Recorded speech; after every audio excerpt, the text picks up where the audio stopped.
I'm sorry, guys. YouTube didn't have any audio there. Apologize for that. We have audio now, so I apologize for that. We had I no was audio. cooking there too. Don't worry. We have your audio Okay. for the podcast. Okay. So for anyone that's watching live, apologize for that. I forgot to click a button on the other computer. Your audio for the podcast is saved. So that anyone who missed the first minute there, apologize for that.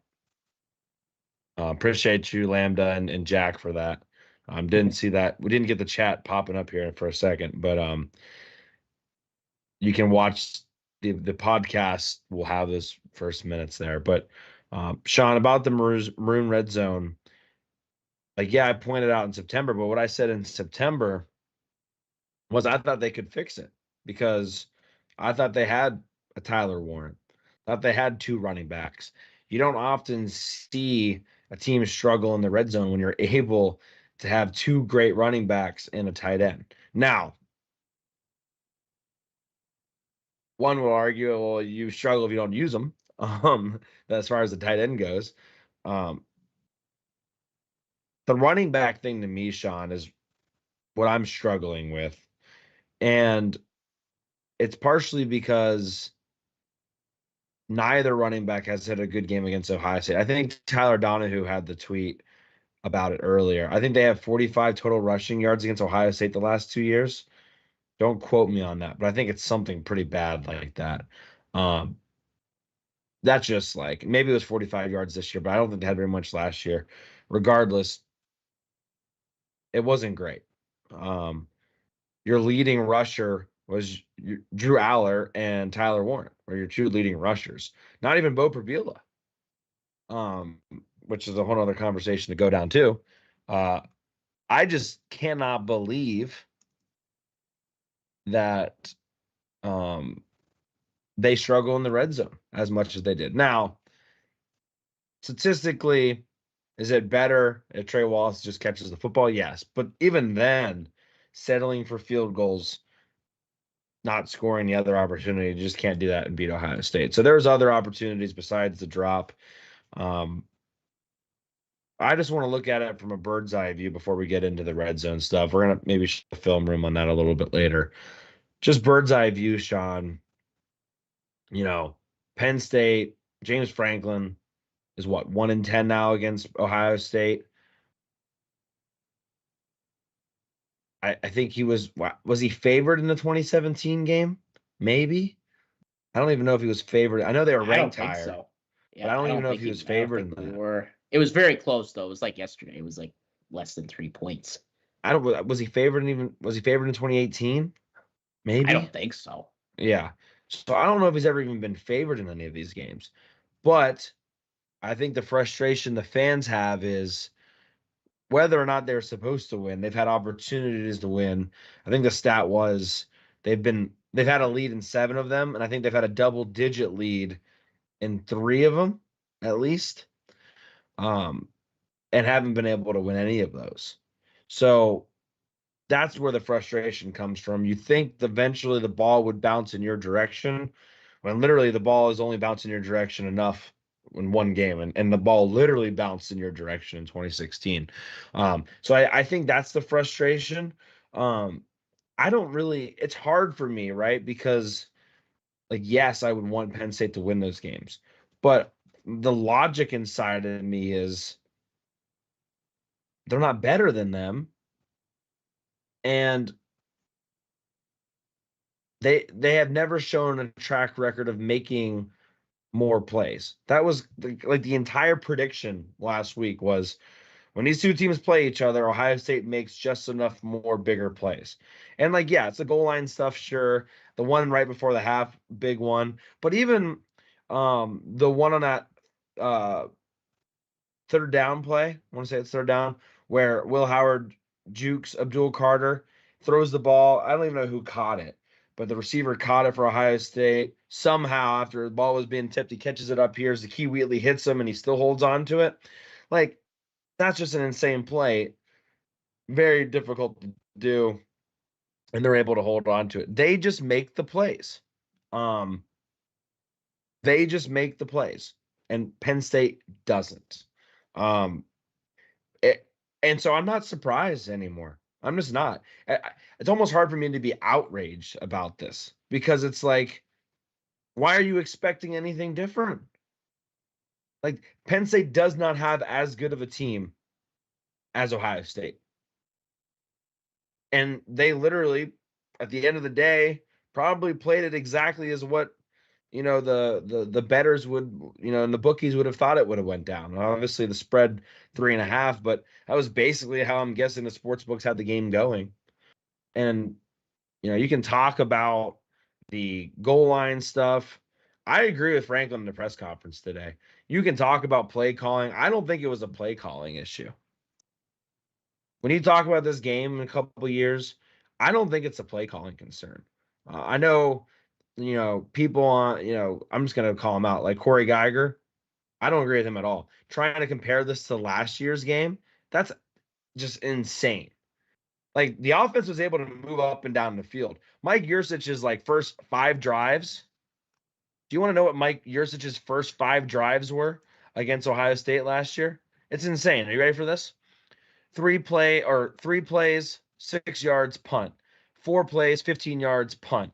6 plays, 39 yards, field goal. 4 plays, 21 yards, punt. 3 plays, 4 yards, punt. That is not what happened on Saturday. So forget that noise for a second. That's just not how they're not even comparable.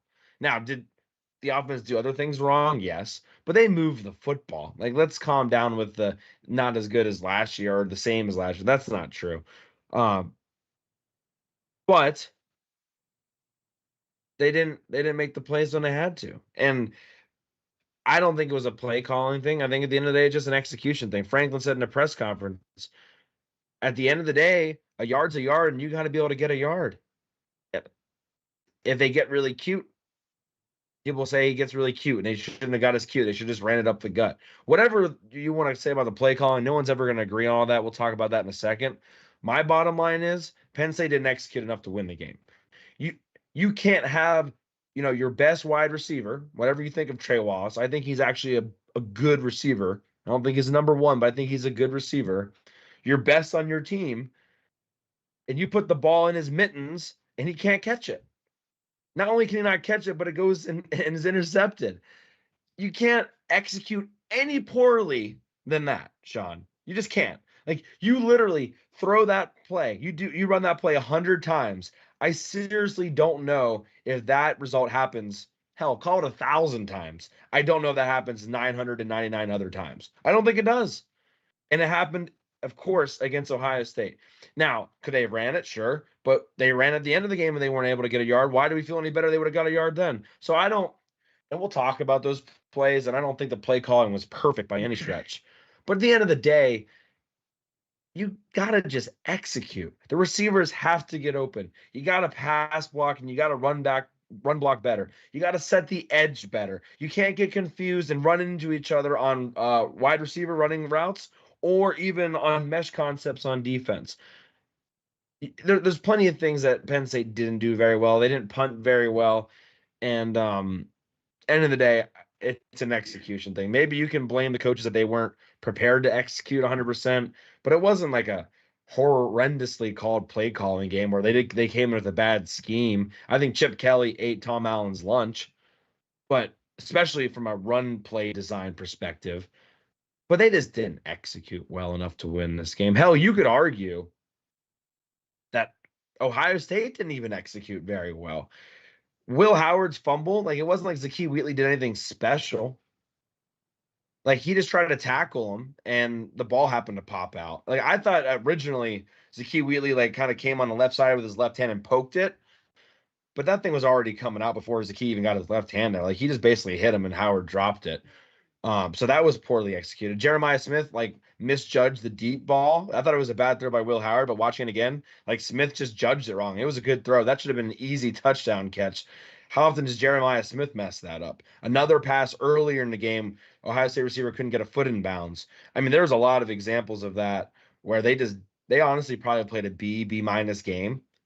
And Penn State just happened to even play a C- game from an execution perspective, at least on offense. So, John, I don't know. We'll talk a lot about this obviously today, and we have a lot of fan questions on, and the chats are already beginning to blow up. But I don't think, and maybe I'm wrong on this, I don't blame the coaches nearly as much on this one. I think the plays were there. Not always maybe my favorite plays, but I think the plays were there to be executed, and they just didn't execute. Yeah, I mean, look, to talk about how they make plays and we don't. I mean, doesn't the play to Wallace kind of encapsulate everything in the past 9 years? Like, not only does Harrison Wallace drop the ball, Igbinosun, the safety, I'm so happy I said his name right, has the presence of mind to catch the ball and keep his foot in. Now, watching it live, it was kind of hard from where I was sitting to really tell. I thought Harrison Wallace caught it. I thought it was a touchdown. And then I saw the ref signal incomplete. And then I'm looking up at the video board. I'm like, of course, I'm like trying to see if he caught a touchdown. It was the first time I looked at it, I was like, oh, it got picked off. Like that slow realization of, oh no. And I was just thinking, maybe they won't call it. But it seemed pretty clear that it was intercepted. But yeah, that really encapsulates everything, right? Really in a nutshell. The thing is, I'm not gonna let the coaches off the hook here. I hear what you're saying about executing, but at some point, when are your guys gonna execute? When? Like, I can't just say this every year. There's Taylor Swift on TV. I can't just say this every year. Oh, well, we didn't make the plays again. God, jolly gee. Oh, no. Well, get the players to do it at some point, close the deal on Nick Marsh. Get these guys in here to make these plays. Because I hear what you're saying, too. I think that's especially, down by the goal line late. I mean, do I think Tyler Ward needs to touch the ball there? Absolutely. Because what's the only thing really that probably made Ohio State's sphincters tense up the whole game? It's Tyler Ward touching the ball, because it was the only thing that they had no answer for us on offensively. Like, when he would touch the ball, no matter how he did it, including taking it from the quarterback spot. It was the one thing that they just had no answer for. And do I think if he touched the ball a couple times there, we would have scored? I do. He's your best player. He's been doing that all year. He did it against Ohio State. But, I mean, neither here nor there. And you have a good point. You have Cory Shawn who had been there a million times. And this is what he does inside the 5-yard line, is score touchdowns. And he couldn't do it. He And literally did it against Ohio State 2 years ago. yeah. And We didn't think he was very good, but against Tommy Eichenberg, as a true freshman, he was able to. We didn't even block the dude, and he was able to get in the end zone. Yeah, that was the moment I realized, wow, Tommy Eichenberg really isn't any good, is he? So yeah, we had seen him do that a million times. And, just in trenches in general, they disappointed me. I thought this was the center and two guards. I thought they were better than last year's, and maybe they are. But God, like, that there was, you wouldn't have known. I mean, at least last year they were crowded in the box. It was really hard to run the ball because we couldn't do anything in the passing game. I don't know what these guys' excuses were. It wasn't this. They weren't doing the same thing this year. And something, Cory, early in the game, before you got there, first drive, you go down, kick a field goal. I was still a little concerned because basically the whole drive was checkdowns. No one's open. Aller runs, check down. It's like, we are not getting open at all. And then I'm thinking, we better score a touchdown here, because I don't know how many more opportunities we're going to have. And then, of course, there's the penalty. We have to back up, and then we kick. And they're like that's another thing. Like, these receivers, again, issues at receiver. I mean, reared its ugly head again. And we thought we were a little beyond that, but we're really not. I mean, there were a total of 3 catches yesterday from the receivers, or Saturday. Wallace had 2. Fleming had 1 catch for 4 yards. Yeah, I mean that's just not how you win these games. And then I want to talk a little bit about the defense too. I know you brought up Tom Allen. So okay, we don't score inside the 5 late. They're backed up to the 1 yard line. They're backed up to the student section's 1 yard line. The first frickin' play is a quarterback sneak and they get 3 or 4 yards. Can't happen. Can't happen. You have defensive tackles who have been there 5-6 years and they give that up? Like, are you kidding me? Kobe King's there. You're going to give that up? Like, I'm sorry. You're better than that. That can't happen. That made me so aggravated, that one play. And it set the tone for the rest of the effing drive. Because then they just ran down our throats and we didn't get the ball back. Inexcusable. And I thought the defense was all right. I'd say they scored about a B. I'm not going to give them a B plus after that. I'll give them a B. But you can't do that. And then after you get the pick six, whole crowd's going crazy. You let them drive right down and score a touchdown on another misdirection play. Can't happen. Can't happen. Like, where's your killer instinct defense? Where is it? Ugh. So I can't let the defense off the hook either. No, giving up 20 points, feel happy about that, although Will Howard could have probably scored in that last one anyway.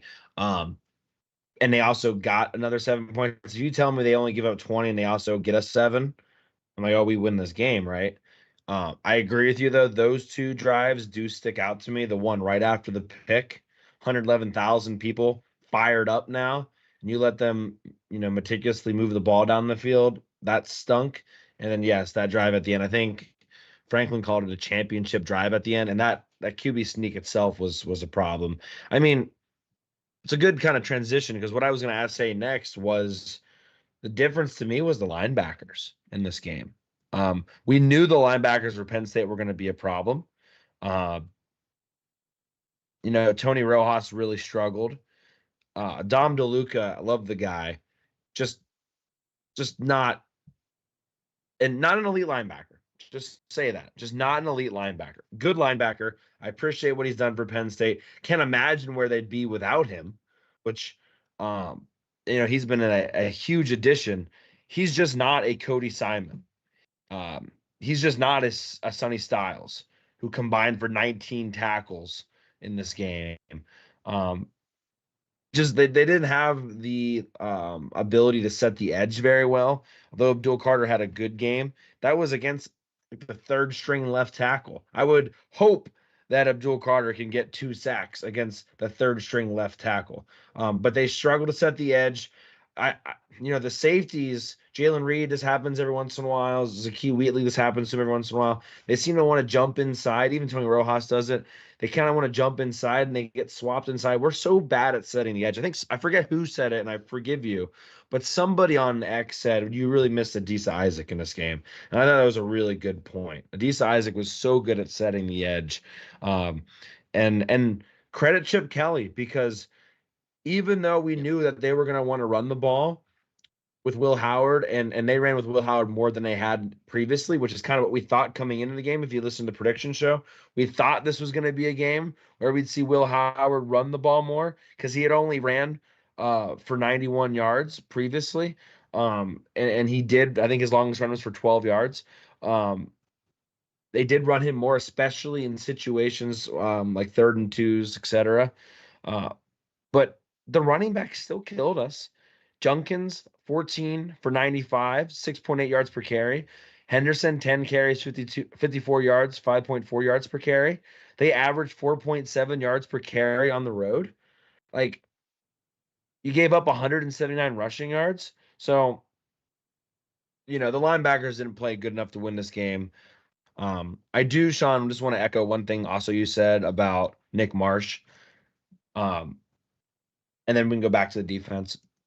I had mentioned this on X too.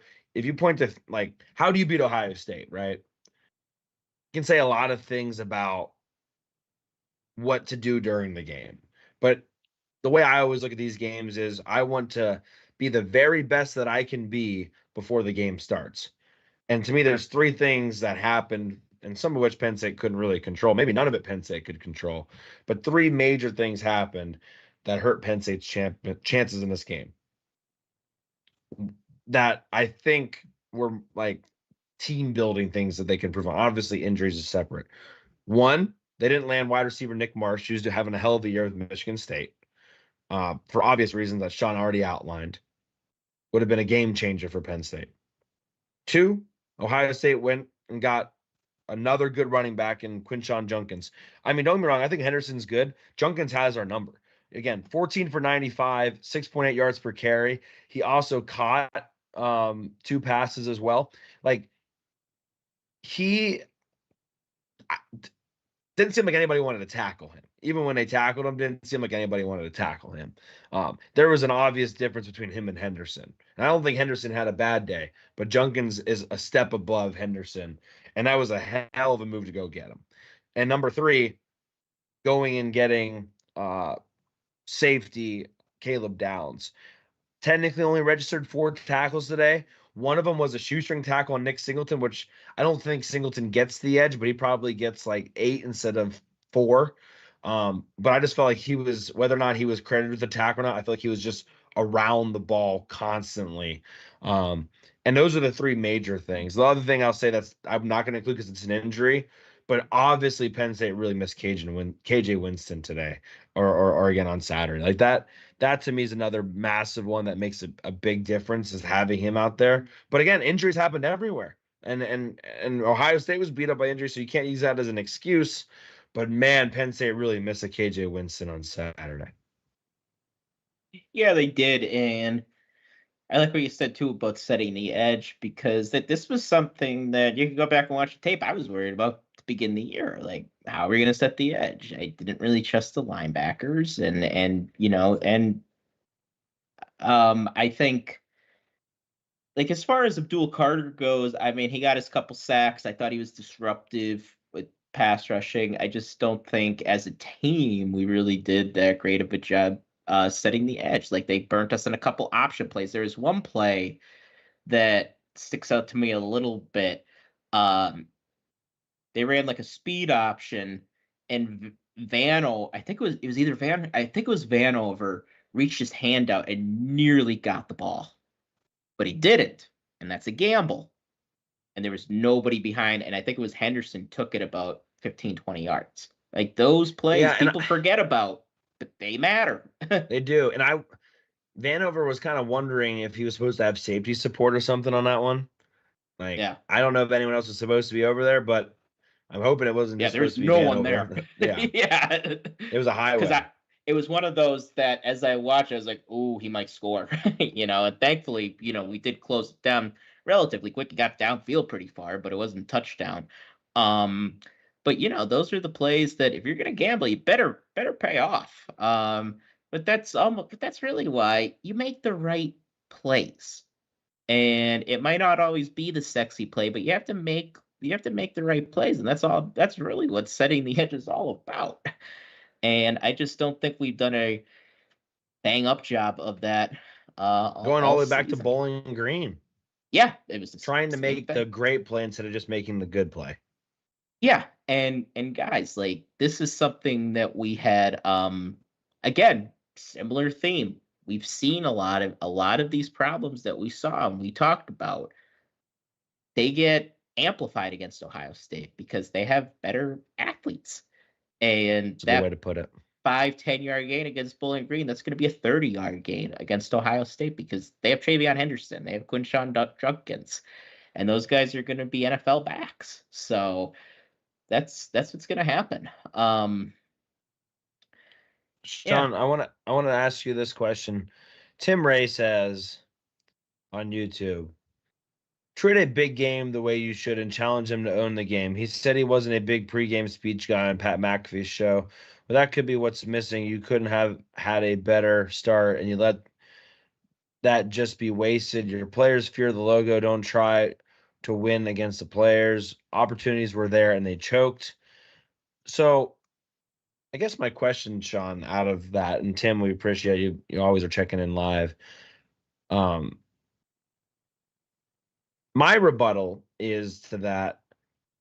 Franklin doesn't lose the games he's not supposed to with his 1-0 mindset. However, by treating each game the same process, whatever, is he not putting enough emphasis on these games? Which I disagree with, because, like Franklin said, if I have to give a pregame speech to fire you up, you're playing the wrong sport. However, does there need to be more attention given to these Ohio State games? I mean, I find it hard to believe there isn't enough, but I guess the question is, do you get rid of the 1-0 mindset and you go into the season and say, we're going to try to beat Ohio State? I mean, I think the reality is, and maybe this is frankly gets at a little bit. The reality is it is different, and I think he kind of thinks it speaks for itself. And I was about to go down one road, but I decided not to. But I think I think that's kind of what his mindset is. But then you look at Ohio State, Michigan.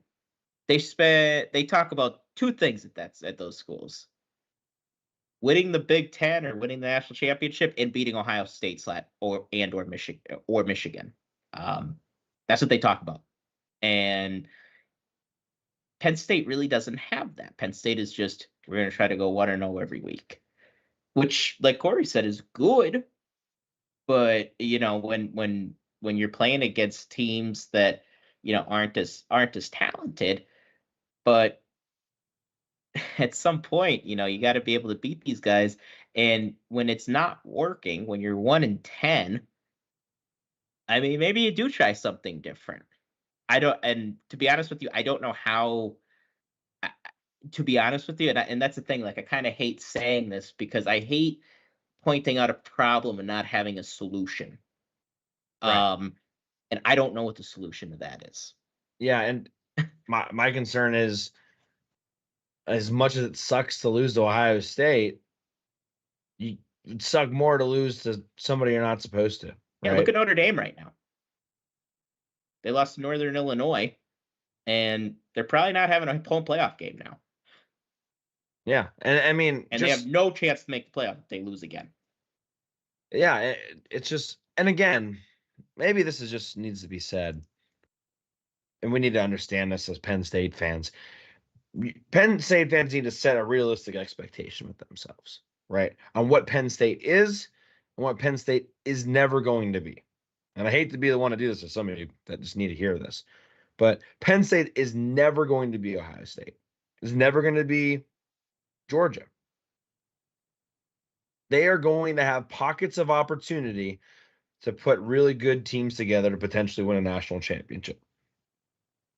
They are not going to reload the same way these other teams are reloading and have back-to-back years, dynasty years of winning national championships. First of all, not many teams can do that. In fact, almost nobody can do that. Alabama made it look easy, like that's a real thing. But most of the time, whether it was Joe Paterno or some of those great Nebraska teams, Miami teams even, you have a pocket of opportunity to win games. Realistically, once every 5 years. Maybe now with the transfer portal, once every 3 years. But a lot of things have to go right in order for you to win a national championship. And away with the recruiting and the NIL nowadays, it's getting harder and easier for some teams. Penn State's kind of right there on the fringe. But look at Ohio State. They have beat Penn State 10 of the last 11 times, right? And they have not won a national championship since 2015. So Penn State has not been as good as Ohio State in the last decade, and yet Ohio State has only won one national championship. So what does that tell you? Like, it is a hard thing to do, even if you have the best team, we go into the season and we all thought Ohio State was probably on paper the best team in the country, $20 million team, et cetera, blah, blah, blah, blah. And yet they go on the road to Eugene and they lose. They almost lose to Nebraska at home. And oh, by the way, they have a tough game against us. I mean, there's a lot of balls that could bounce a certain way where they have 2 losses, they have 3 losses, or they're undefeated. But the point is, even with a great team, it is not an easy thing to do to go just win all your games and win the national championship. And so the expectation for Penn State teams 90% of the time should never be to win the national championship. And you can call that a loser mentality. I don't care. Obviously, you're going to strive for it, but realistically, that shouldn't be the expectation. If Penn State wins out and they go 11-1, yes, it stinks that they lost this game to Ohio State. I'm not disagreeing with you on it. It really, really stinks. But if they go 11-1 and host a playoff game and they win that playoff game, that is a successful season. Whatever happens after that is gravy. I don't care what happens after that. Obviously, I want them to keep winning, but it is a successful season if they go 11-1 and win a playoff game at home. Don't care anything else. And it call it a loser mentality, whatever. That is a realistic expectation for Penn State based off of the input and the output. That's just how it is. Are there going to be opportunities, Sean? You kind of wish with Drew Aller, if he had a couple better wide receivers and some supporting cast to go win a national championship, yes. And maybe if he comes back next year, he could maybe do that. But it's just not always going to be the case. You're not always going to go into the season with the expectation of winning a national championship. And unless Penn State magically recruits another step better, they're never going to be there. I mean, Sean, people are comparing us to teams that are, stringing together 3, 4, 5 classes in the top 10 in a row. We are lucky to string 2 top 15 classes in a row, 3 top 15 classes in a row. Like, we're just not to that exact same level. And so the expectation should be different. So it's frustrating, and I want Penn State to be better, but the expectation for this season and for Penn State is really always going to be win 11 games, maybe every once in a while go undefeated, depending on what your schedule is, get into a playoff and have a home game. Maybe with the way it's set up with the conference championships, champions being the 1 through 4, realistically, your expectation should be to host a playoff game every year. And then roll the dice. If you're in a playoff, let's just see what happens. Yeah, but I think the fans want to know, when's it going to be? Like, are we going to be dead by the time we win another national championship? We haven't like, when? Like, think about it this way, Cory. In 2022, we were like, oh, we have Drew Aller, we have Nick Singleton, we have Abdul Carter. All these guys are freshmen. And we were like 23 or 24 is going to be the year. And then it's just the same as every freaking year, And I think that's why people are so aggravated. And we have this, Sean. Yeah. But again, the playoff just now expanded, right? You can look at how many times Penn State would have made it before, et cetera, et cetera. Got that. It sucked the way it all kind of shaped out, where Penn State had to literally beat Ohio State to have a good opportunity to go to the playoff. Were there opportunities that they slipped up in? Yes, especially in the teens. Like, I think you could look at, 17, 18, and 19 and go in there and say, yeah, there were some missed opportunities along the road there that really cost them. And yes, I think you're right, Sean. Look at Abdul Carter, Katron Allen class, Nick Singleton class, Drew Aller. Like, those guys, I think if we don't see them at least get to the quarterfinal, it's a failure for that class. But we haven't had this playoff opportunity yet. So it's hard for me to say, like, when's it going to happen when this is literally the first year where things are actually set up better for Penn State than they've ever been. And I know it's frustrating and I'm impatient too. But again, if you get, let's say in the next 5 years, Sean, Penn State hosts a playoff game every year, like, I'm assuming they're going to get maybe you can set the expectation a little bit differently at that point, that they need to win that next game if you're Yes. consistently getting in. Especially if you're the 5 seed and you play like a Boise State at home, and then you get like a Miami, maybe you're have a little bit more expectations to maybe get to the next round. We're nitpicking at this point, but realistically, Penn State fans should be trying to host a playoff game every year to give yourself a chance in a crazy world of college football to go on a run.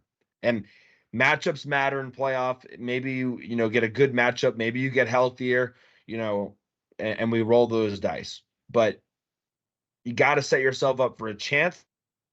So to this point, as painful as it is still set up for a chance to have an opportunity. And I think that's all you can expect. Yeah, I mean, I think part of it is too recruiting better. I think something that Franklin, oddly enough, it's kind of weird. Like the perception of him is, oh, he could recruit, but he can't coach. I mean, I don't know. We talk about recruiting on the show probably more than outside of like the 24/7 Blue White Illustrated podcast, more than just about any other podcast, especially like independent ones, about recruiting. And we'd say all the time, like, we don't recruit at a high enough level. We miss out on too many guys that we should conceivably get. Now, reasons vary in this new NIL world. And I don't know about you, side thing. Does it seem like people are weirdly optimistic about the NIL now? Like on game day, you swear like, oh, we're doing great in NIL. It's like, oh, when did this change? When did this happen? Did I miss that? Pat Kraft said something about them being a lot closer in a recent interview. Yeah. Take that for what you will. I was just like, oh, cool. Anyway, but yeah, like I think they got to start recruiting better and getting some of these athletes, because it's not lost on me. Like what you're saying, it does make sense, and we do talk about that. That pound for pound, we don't have the athletes that a lot of these other schools have. Also, you brought up a good point that I wanted to bring up from our friend that I would like to have on here eventually, Neil Rudell. He made a good point on Twitter, some Big J journalism. I'm going to read right from his tweet. He says, perspective on AP top 5 metric. So we all know Franklin versus top 5 opponents. Joe Paterno went 14-33 for his career against top 5 teams. From 1966 to 1980, he was 2-12 against top 5 opponents. He was 9-4 against them, which is unreal, from 81 to 86. And then he was 3-17 after. So something that I tell Penn State fans all the time is we're kind of what we've always been outside of the mid 80s. This is just kind of who we've been. Take 1994 out of it. Like this has been Penn State football since really 1986, taking 94 out. So I think the question is, can we have that 81 to 86 run again? Where we could win 1, maybe 2 national championships. I think it's possible. I mean, I think of Penn State a lot like how I think about Michigan. And they won their national championship. Now they had to cheat to do it, but still they won. They won, and I think they would have won it last year without cheating. I think they were just the best team in the country, and they won the title. And they weren't. I know Cory's giving me the side eye. They beat Penn State without cheating. They beat Ohio State without cheating. They beat Bama without cheating, and they beat Washington without cheating. They won the title. I'm gonna table that for an off-season discussion. Okay. Fair enough. Now, you can put an asterisk next to it. I think there should be an asterisk next to their title because they were still cheating their asses off for half the season and the 2 seasons prior to that. But take that as you will. I think of us as very similar programs, and they won. And why can't we? I mean, Washington, who we play this week, by the way, was in the title game last year. I think we're a better program than Washington. I thought we were a better program than Washington when Kalen DeBoer was the coach. They played and credit to them, they beat Oregon twice last year, but they played in a conference that just really wasn't as tough, and they got the right quarterback, the right mix of receivers, and they made a title run. And played okay in the title game. They just weren't as good as Michigan. So it could happen, but you just need to catch some fire. And is this the team to do it? I don't know if the receivers are good enough, but you never know. If we could execute better in the red zone, I think that's going to go a long way.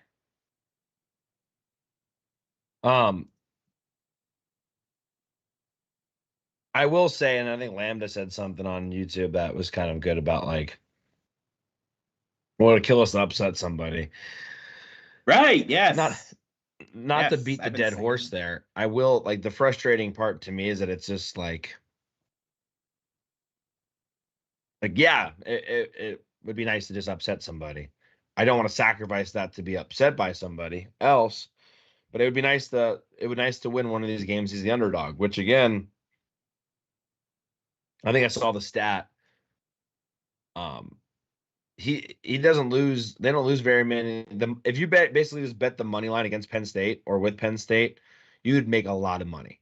Like, they win the games they're supposed to win. They lose the games they're not supposed to. My biggest frustration that kind of ties into that is it always just seems like they're missing one part of the equation every time. You go back and go to 2017. If they have a better offensive line, they win that game. Everyone really gets upset with Franklin that collapse happened. That collapse happened because they didn't have an offensive line. They couldn't run the ball and put the game away. Kill the clock, yeah. And that's what Lincoln Riley's dealing with at USC right now. They literally can't block anybody. So I kind of like looking at USC's team. I'm always like, that was us a couple years ago. But anyway, go further in, and then love Sean Clifford, but if they had Drew Aller for some of those games, well, let me rephrase that. If they had this year's Drew Aller for some of those games, they might be able to win some of those. If they have that receiving core in some of those games, especially a Jahan Dotson, they might be able to win on Saturday. If they have one or two pieces on defense, they might be able to win on Saturday. Vice versa. You get my point, and I'm trying to get at here. If you take one or two linebackers from a previous year, you put them on this team, they might be able to win. But it's always just like one part of the equation is just not there. And it's just like you need it all to make a great, let me say, elite football team. Like, it's a great football team, but it is not an elite football team. And I was so ready. The title of this episode was going to be like Elite or Finally Elite or something like that. I was so ready for that to be the title of this episode today. And instead we get Purgatory. Could have just been Pain.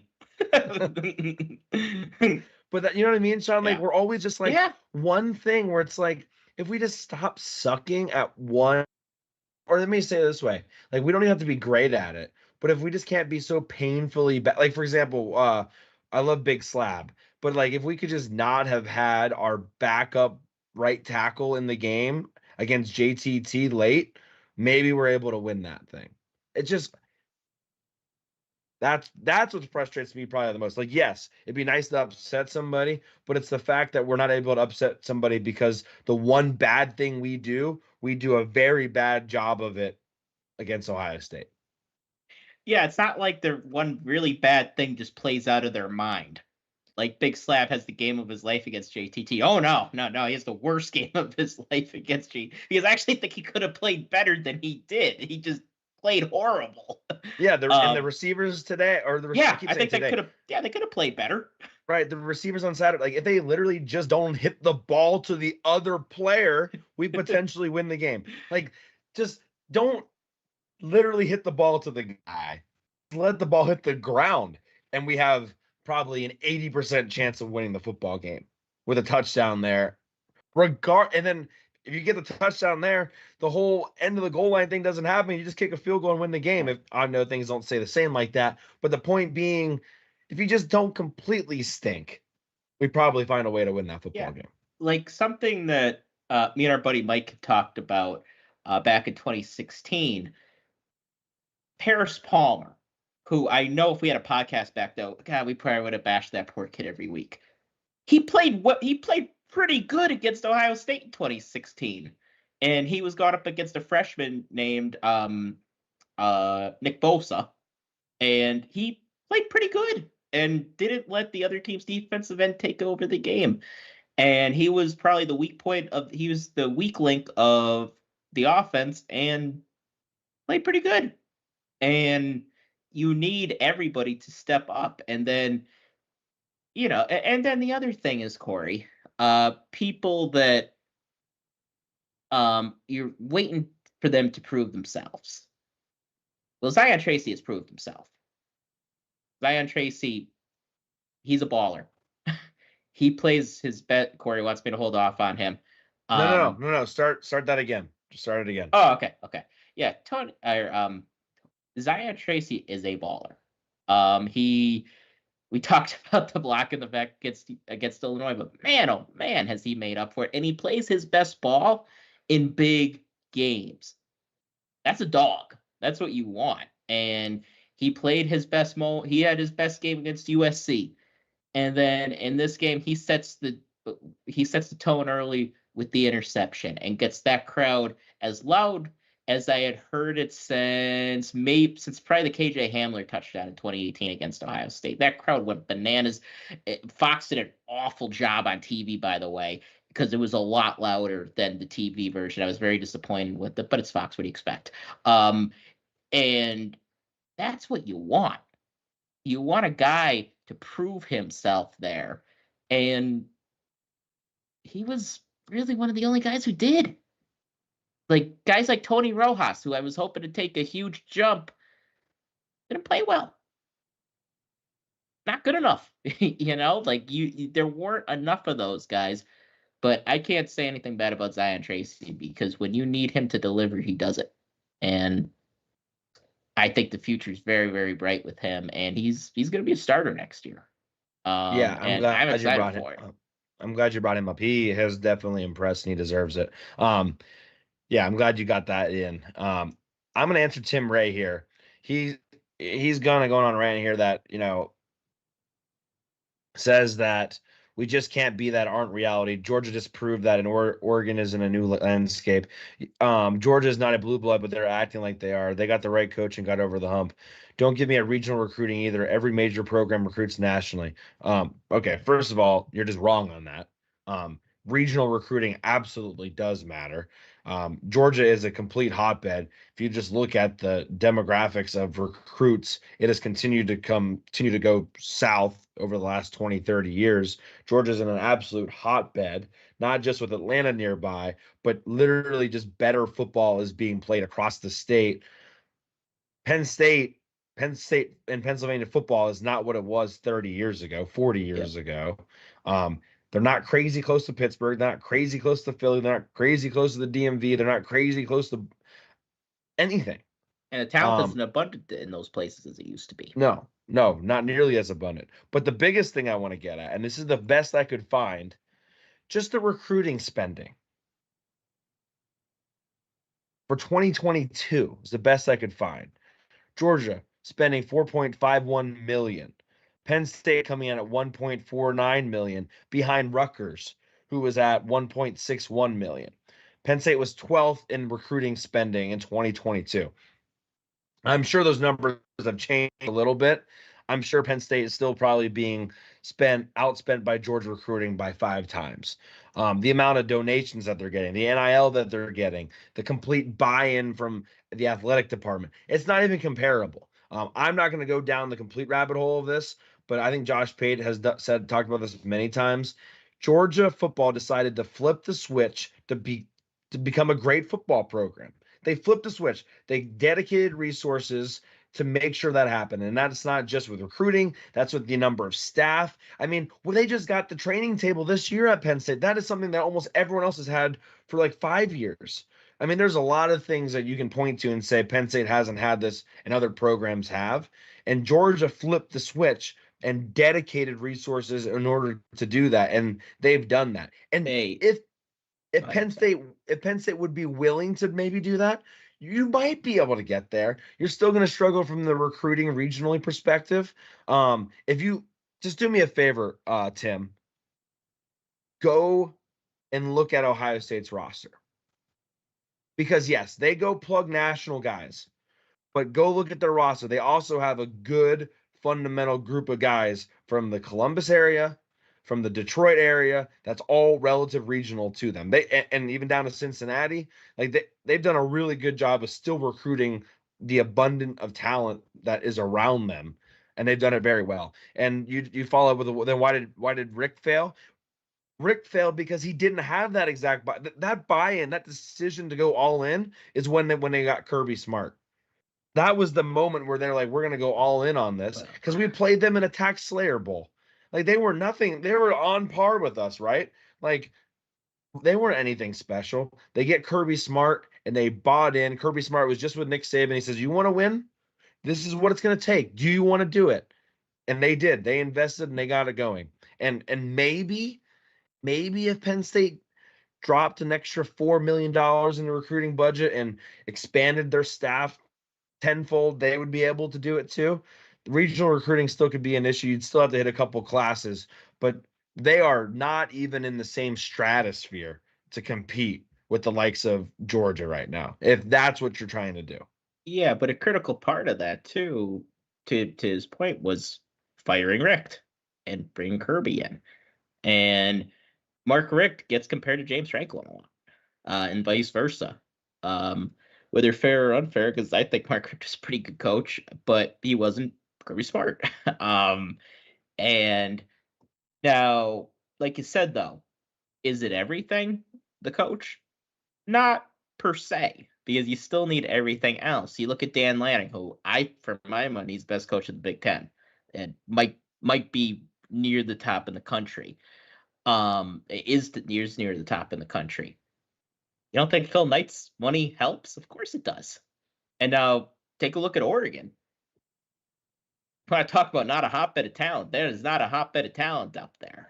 And they have to recruit nationally. But that's different. So we actually have a bit of an edge on them on that. And, the other thing, too, is they have benefited the most from, and this is the same way Alabama used to benefit from it.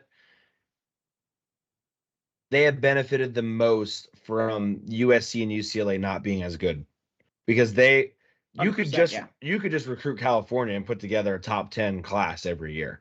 And because USC and UCLA have struggled, and Stanford, for whatever they are, have struggled, Oregon is basically getting anybody down the West Coast for the most part that they want. Same reason Alabama, when they were at their best, they were able to get kids from Texas. They were able to get kids from Florida. They were able to get kids from Georgia because Georgia wasn't very good when Nick Saban first started posing his will. Texas wasn't very good, especially in the middle part of his dynasty at Alabama. None of the Florida schools were very good besides a random Jameis Winston. I mean, they were able to recruit all of that without any fuss. Why things are starting to balance out is now Texas is pretty good. Miami's keeping more kids at home. Georgia's become a powerhouse. Alabama's not getting as many kids as they once were. And of course the portal too. That people don't understand how much that changes things when kids stay home. That makes a huge difference. But I just want to say one thing too, Tim, right? Because Ryan posted it on X. I don't know if this is true. I'm going to take Ryan's word for it because just the way he said it makes me feel confident. He also said, quote, they had the smallest weight room in the SEC when Kirby Smart got there, end quote. Yep. And that's it. God, that sounds just like another school I know. Yeah. Because it's funny about the weight room. I remember when, just a side story, when Bill O'Brien got there, they were all I don't think Joe at the end of his time believed in free weights, something crazy like that. That's what his strength coach believed. So Brian was walking through the weight room and he was like, "Oh, these are all nice machines. Get rid of them all." Because he's coming in from the NFL and he's like, "What the hell is this?" And then Franklin expanded the weight room. Like, those are the types of things, you got to be able to do. So it's a good point. All right. We did not get to any fan questions or the film room night. We're already at an hour. I wanted to tell one story because, Sean, you'll probably honestly be able to fill in the gaps pretty good for me because this probably more than I even do. But, Franklin was asked, I don't know if it was by Audrey Snyder today or who it was, but somebody asked him straight up, like, are you interjecting plays, especially down the stretch there? Yep. And he said no. He's like, and he provided reasons for why. He said, quote, like, you don't want to second guess your play caller by interjecting during that time period. And B, it's not that much time. Like you end up with delay of games when you do those things. So he squashes the whole James Franklin's meddling in a play calling. He said they sometimes discuss after plays or after the drive things that they can kind of change from like a bigger picture thing. Like, his example is always Mike Yurcich, hey, don't forget to run the ball, don't forget to run the ball kind of thing. But rarely is he interjecting and calling the plays. Now, why I thought this was funny and why I think maybe Penn State fans have gravitated to this and held on to this, and maybe this isn't it, but I think it's a subconscious reason for why some of them have is, do you remember, Sean, when Joe Paterno was the coach and Jay Paterno, I think, was the passing game coordinator, and I don't know what the exact terms were, but Galen Hall was a running game coordinator or the running game play caller.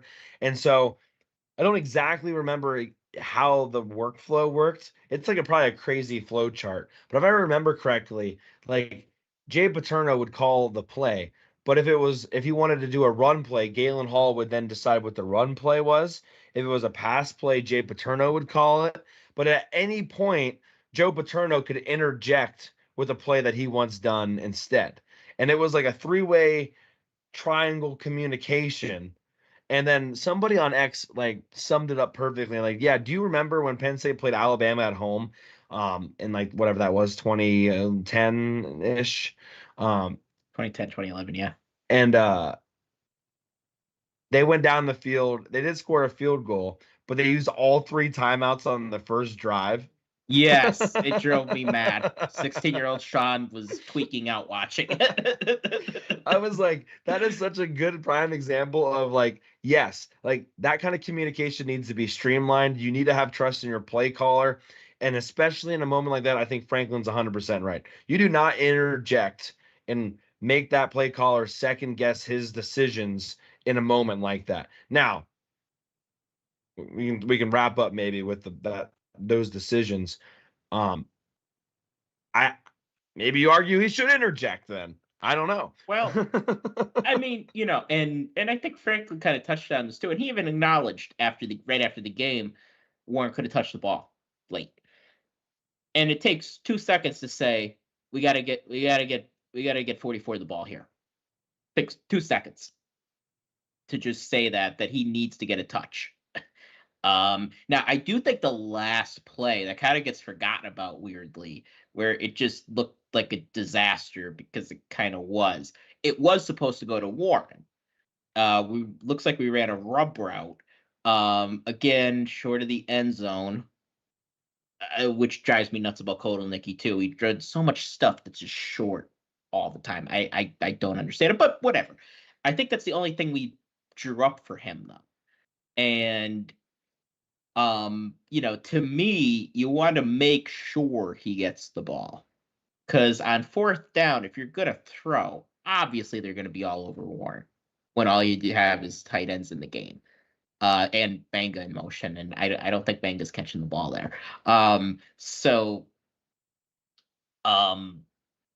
Yeah, you got to. I think Franklin, that's something that he could do is just say we need to find a way to get 44 the ball. Yeah, and to be honest with you, and I promise I'm not doing this just to be a turd. Of all those play callings down there at the end, those 4 plays, I actually hated the last one the most. I understand that. I didn't like it either. They have ran pick play to Warren a bunch. Yeah, it's so they ran it earlier in the game on like a 3rd and 15 for like a 6-yard gain. But they ran it against USC twice and USC stopped it. They had success with it against UCLA, but they had ran that play a bunch. And to run that there was very predictable in my opinion. I think it was Lathan Ransom was literally shaded on the outside of Tyler Warren and just was waiting for it. It was never going to have a chance. Aller was right to hold on to it. Hell, he might have picked it off if he could have got around Warren, if he would have thrown it there. I don't like that play call. I have no issue, honestly, running it 3 straight times.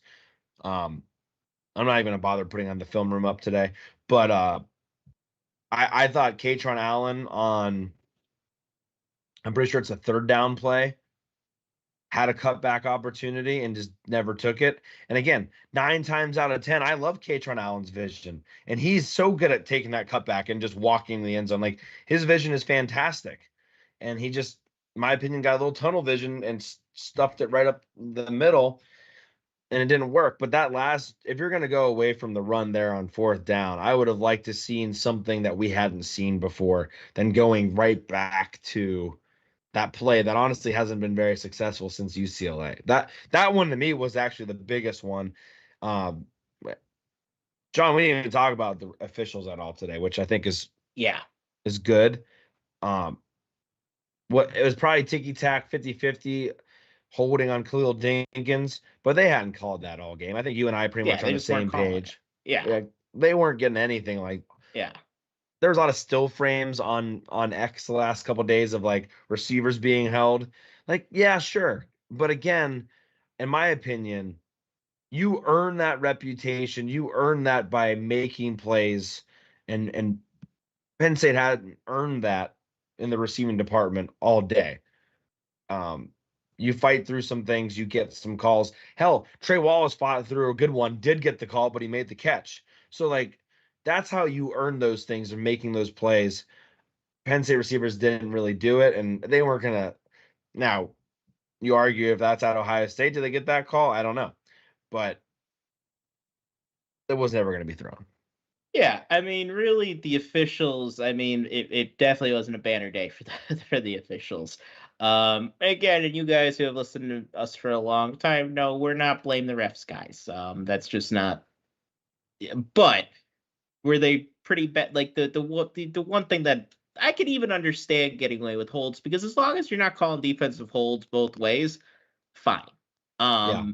If you're letting that play, all right, that's the way you want to do it. I don't necessarily agree. I think sometimes flags are necessary, but I'd rather not enough than too many, because the NFL gets ridiculous with their flags. I agree. It becomes unwatchable sometimes. The only thing I had an issue with, really a huge issue with, was the taunting. That is a play that happens. 1 second, Sean, restart. Yeah, the only problem that I had with the only huge problem I had with the officials on Saturday was the taunting. That is a play that happens every single game, multiple times a game. I'm not even sure if Elliot Washington was taunting him or not. I'm not. I'm really not sure, because he had to get up and kind of the way he fell, he had to kind of get up over him.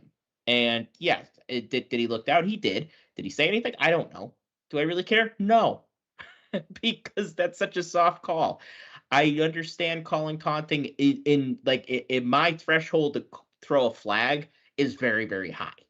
Like, if you spit on somebody or do something disgusting, that's totally different. You know, you got to conduct yourself like a human being. But if you just talk a little smack getting up over someone, who cares? That's just the way I look at it. And if you're letting them play if you're letting them play, and then you're going to be like, oh, this is where we're going to button things up.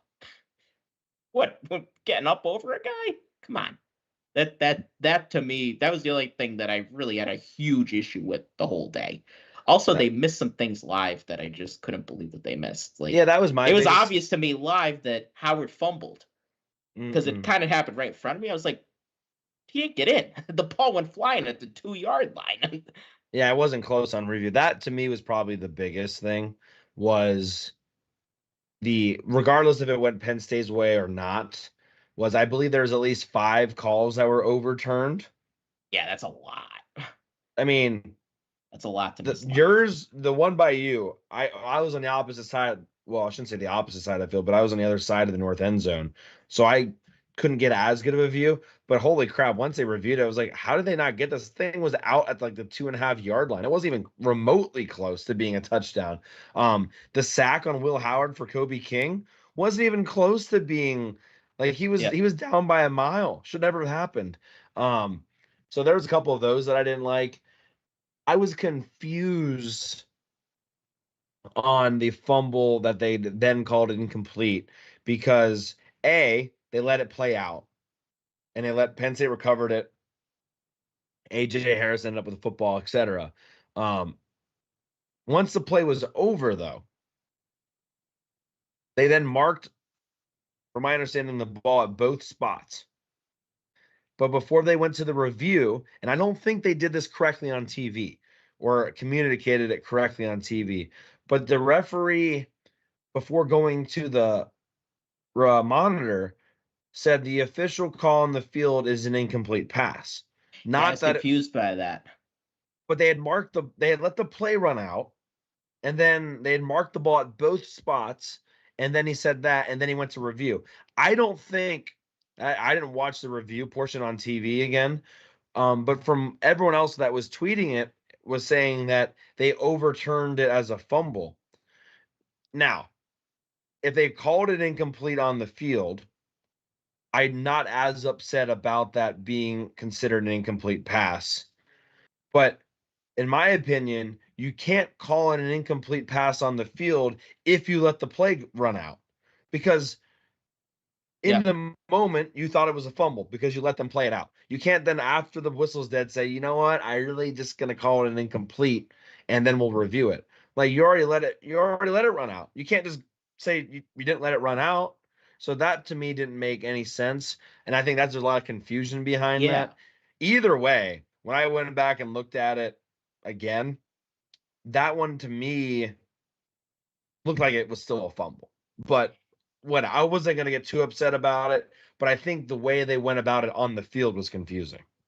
Yeah, because say that because my fiance said that it got brought up on TV as an incomplete pass, and I said, well, no, live they called it a fumble, and she was like, well, no, the way that they were talking, it was like it was incomplete on the field, and I was like, God, that's so strange because it's just like you hear this all the time. You hear this all the time too. If you watch enough football like we do, whether it's college or the NFL, usually at a call like that, they will have it play out. Even if it looks incomplete live, they'll just be like, all right, we'll just look at the camera, see what happened. I think, again, was it bang bang? It was. And the debate on what's a football move, quote unquote, and did he tuck the ball away? I do think if it's called on the field as a fumble, it has to stay a fumble. If it's called on the field as an incomplete pass, it has to stay an incomplete pass. But the thing is, it's unknown to me what it actually was on the field. Yeah, no, I wanted to bring that because live, I just assumed they called it a fumble. I didn't know that, like I said, till I got home on Saturday night. Yeah, that was very confusing. And so it's good to know that they did at some point. Maybe the graphics weren't correct, but maybe they said it. But that was confusing. I mean, look, I don't think we harp on the officiating. I think we do a good job of not going crazy with it. Yeah. And I think you and I are very much aligned on don't put yourself in that position. Yeah, overcome it. Bad calls happen, guys. So anyway, I think there's enough about that, but there were some moments, really, honestly, the thing that probably frustrates me the most with officials is those constant reviews slow down the momentum of the game when somebody has the momentum. I don't even care if it's Ohio State or Penn State. Those reviews slow down the game. A sack on Will Howard, big moment for Penn State's defense. And now you're going to go review it. Fumble, now it's going to be reviewed. Well, now all that momentum you had from a fumble, your offense doesn't just run out in the field. And then, of course, what really hurts me the most, Sean, is anytime you get a stop by your defense, Ohio State punts the ball, Penn State punts the ball, whatever, they go to a commercial break. The commercials were 4-minute commercial break. And it's just like, there's momentum behind those 4 minutes there that you don't have as much swings when you're always kind of living right here. So A lot of them after kickoffs too. Like we're ready to go and commercial break. Yeah. Because we didn't see enough political ads this year. We got to see more. We got a lot of fan questions, Sean. I'm not even sure we're gonna hit them today. I will say this. I don't know if you saw this one, John, because we got a flurry of questions. Chris Powell on Twitter. That's what I went to the game with. Oh, did he talk to you about this potential unidentified UFO? Did he tell you about this? No. What? He's got this recording of the F-18s flying over, and there's this some weird black orb or disc that is following behind the F-18s. I don't know if he recorded this or if somebody it's from where you were kind of sitting. So I think it might have been his recording. It could have just been a glare on his phone. But there's a weird black orb. And I've never asked for fan questions that revolved around any sort of alien conspiracy theories. And I love that stuff. So I very much appreciate that, Chris. That was a new one for me. We're gonna have to study that like the Zapruder film in the off season. I mean, it literally looks like it could be a smudge on his phone, to be honest with you. It probably is. Because when I'm looking at it now, like, I'm gonna look too. It doesn't really move off of the same part of the screen. Even when the F-18s are almost done flying over, it almost looks like it goes into the scoreboard, which I think is just his phone. But it was just hysterical. Do you see at the end how it kind of just goes into the scoreboard? Hold on, I'm pulling it up now. That's so funny. For anyone that's watching, I just retweeted it on X, so it pop up to the top. Wait, I don't want to retweet. I'm gonna undo that. I'm gonna retweet his question because I don't want to retweet that I'm just posting random. All right, you should see it now. Wait, I think it.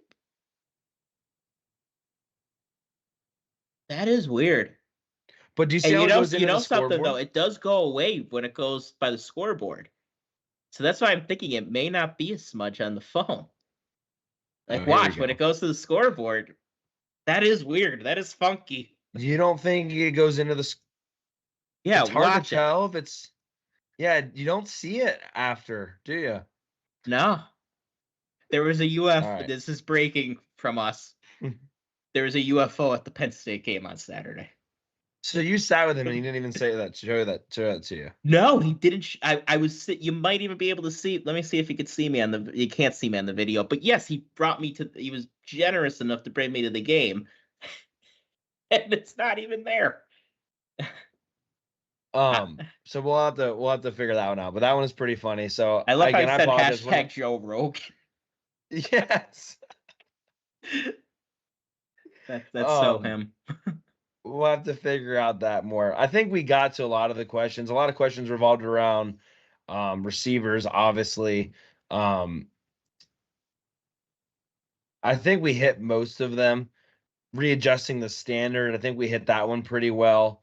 50-50 officiating, we hit quite a bit today. Setting the edge, DKWS, we hit on that one very well. Anthony Dunca, how longer would we be without Anthony Dunca? Dunca played in that game, so I don't know if we answered that, but he played. I thought the tackles were okay, by the way. I thought they were fine. Yeah, I thought they played pretty good.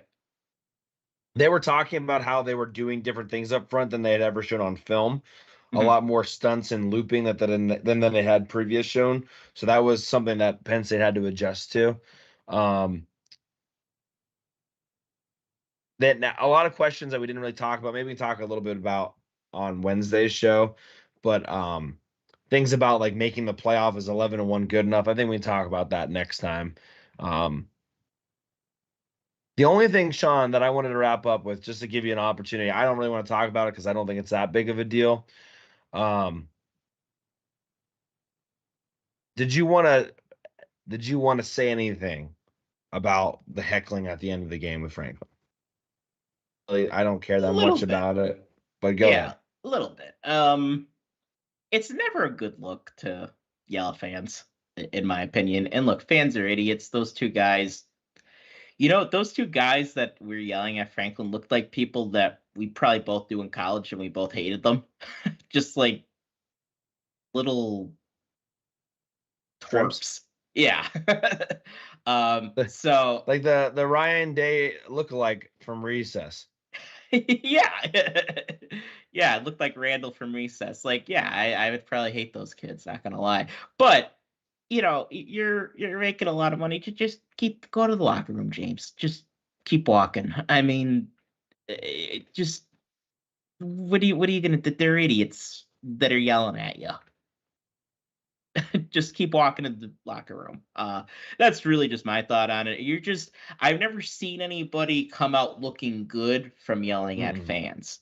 I'll put it like that. So Yeah, that's no, I really my agree. whole thought. I agree that it wasn't as bad as 2018.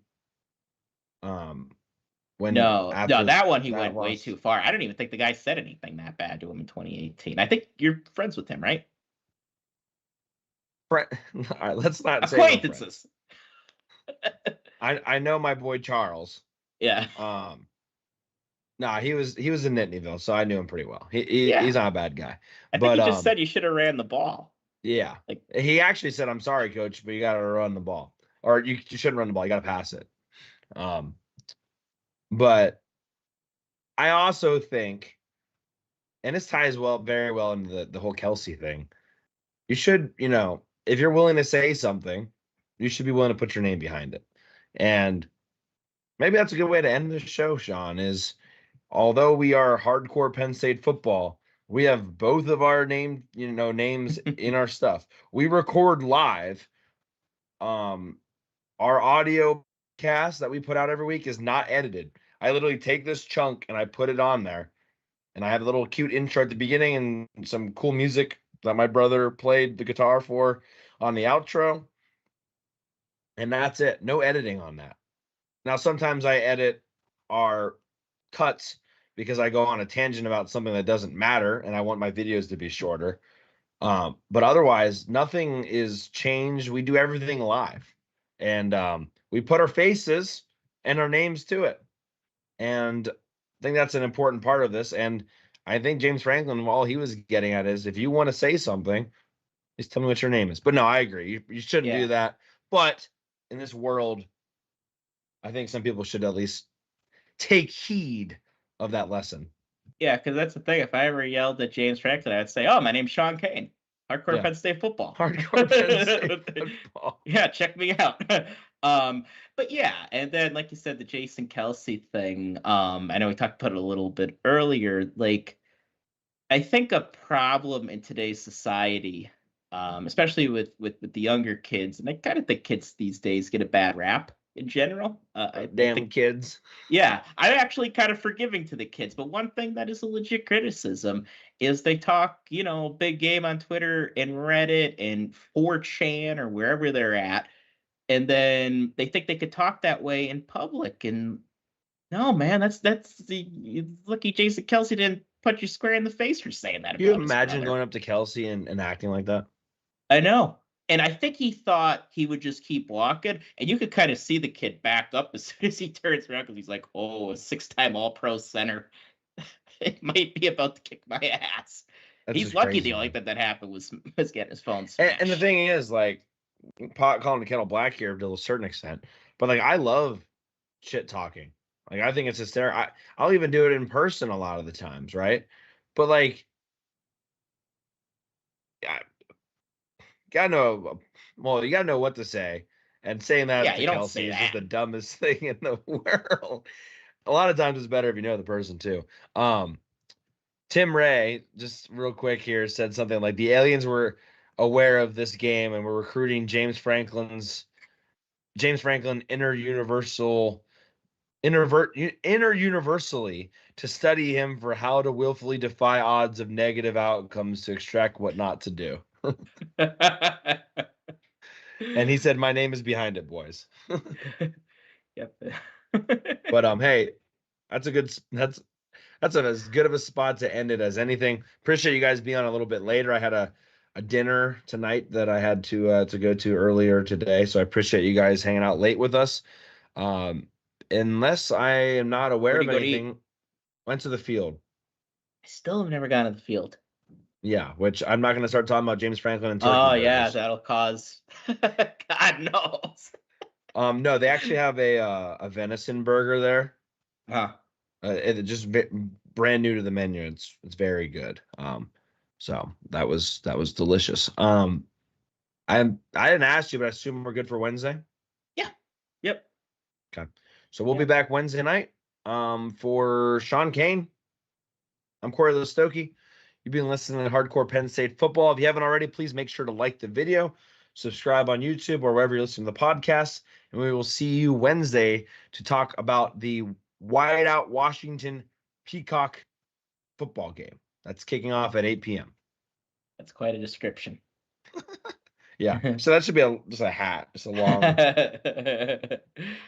I will not go forward hat on Wednesday. All right. We're back.